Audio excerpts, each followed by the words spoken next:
AP liquor scam కేసులో YCP MP Mithun Reddy ముందస్తు bail పిటిషన్పై తీర్పు రిజర్వ్ చేసింది ఏపీ హైకోర్టు. రాజకీయ కక్షతో ఉద్దేశపూర్వకంగా కేసు నమోదు చేశారని మిథున్ రెడ్డి లాయర్స్ కోర్టుకు తెలిపారు. ఆధారాలు సేకరించకుండానే అరెస్టు చేయాలని చూస్తున్నారని వాదించారు. మద్యం పాలసీ మంత్రిమండలి నిర్ణయమని, అందులో మిథున్ రెడ్డికి సంబంధం లేదన్నారు. మరోవైపు ఈ కేసులో మిథున్ రెడ్డి పాత్ర ఉందని, నగదు ఆయనకు సంబంధించిన కంపెనీలకు వెళ్లిందని కోర్టుకు తెలిపారు ప్రభుత్వం తరపు లాయర్స్.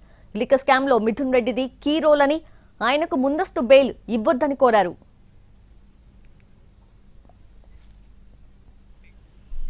ఏపీ లిక్కర్ స్కామ్ కేసులో చెవిరెడ్డి బెయిల్ పిటిషన్ పై విజయవాడ ఏసీబీ కోర్టు విచారణ జరిపింది. తదుపరి విచారణను ఈ నెల 15కు వాయిదా వేసింది.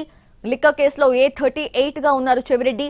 మరో నిందితుడు వెంకటేష్ నాయుడు బెయిల్ పిటిషన్ పై విచారణను ఈ నెల 16కు వాయిదా వేసింది ACB court. Venkatesh Naidu A34 గా ఉన్నారు.